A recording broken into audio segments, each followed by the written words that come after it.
अस्सलामु अलैकुम वरहमतुल्लाहि वबरकातुहू। प्यारे नाजरीन, आप देख रहे हैं हमारा यूट्यूब चैनल सूफ़ी मेहरबान अली ब्रेकिंग न्यूज़। दोस्तों, आज हम चर्चा करेंगे मौलाना कलीम सिद्दीकी साहब को लेकर। मौलाना कलीम सिद्दीकी साहब को एटीएस की टीम ने परसों शाम में जो गिरफ़्तार कर लिया है, हालांकि अभी तक ये पता नहीं चल सका है कि कौन सी जगह उनको रखा गया है, लेकिन इसी के साथ साथ घबराने की कोई बात नहीं। जो ज़िम्मेदार मुसलमान वकील हैं, ये हमारे हज़रत वाला हज़रत मौलाना अरशद मदनी साहब के राब्ते में हैं, बराबर राब्ते में हैं। इसमें तेज़ी से कार्रवाई की कोशिश की जा रही है। उनके भतीजे ने हज़रत वाला हज़रत मौलाना अरशद मदनी साहब से रब्ता किया है। हज़रत मौलाना अरशद मदनी साहब ने उनको दिलासा दिया है कि कोई घबराने की बात नहीं, हम मुंबई में अपने वकील से बातचीत कर रहे हैं।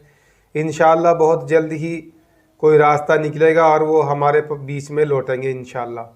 दुआओं की ज़रूरत है। दरअसल बात यह है कि 2022 में उत्तर प्रदेश में चुनाव आने वाला है। इस बात को लेकर यूपी सरकार मुसलमानों को निशाना बना रही है। हिंदू पार्टियों को अपनी तरफ खींचने के लिए मुसलमानों को परेशान किया जाता है, मुसलमानों को निशाना बनाया जाता है, कभी धर्मांतरण का बहाना लेकर तो कभी कोई और दूसरा बहाना बनाकर मुसलमानों को निशाना बनाया जाता है। हालांकि अभी तक कोई सबूत नहीं मिला है। हज़रत वाला ने हज़रत मौलाना कलीम सिद्दीकी साहब ने ज़बरदस्त किसी के साथ धर्मांतरण का कोई मामला नहीं किया है। अभी तक ज़बरदस्ती कोई धर्मांतरण का केस सामने नहीं आया। सवाल इस बात का है, जिस तरीके से मौलाना कलीम सिद्दीकी साहब को उठा लिया गया है, क्या उन लोगों से भी सवाल किया जाता है जो लोग खुद अपनी मर्ज़ी से मुसलमान बन चुके हैं, फिर उनको ज़बरदस्ती धर्मांतरण कराने पर मजबूर किया गया है? क्या ऐसे लोगों से भी सवाल किया जाता है? क्या उनसे भी पूछताछ की जाती है कि तुम्हारे साथ में क्या हुआ है? ये सवाल उनसे नहीं होता। आखिर क्यों? वो लोग खुद अपनी मर्ज़ी से मुसलमान बने होते हैं। इसलिए हज़रत मौलाना कलीम सिद्दीकी साहब के लिए दरअसल अब दुआओं की ज़रूरत है। इंशाअल्लाह उम्मीद है कि वो बाहिफाजत होंगे और जल्द हमारे बीच में लौटने वाले हैं इंशाअल्लाह। भाई देखो, हज़रत हमेशा अल्हम्दुलिल्लाह उम्मत के लिए दुआ करते रहते हैं, लेकिन अब उम्मत को ज़रूरत है कि ऐसे वक्त में उम्मत उनके लिए ख़ास तौर से दुआ करे कि इंशाअल्लाह वो हमारे बीच में जल्द से जल्द लौटकर वापस आ जाए बाहिफाजत।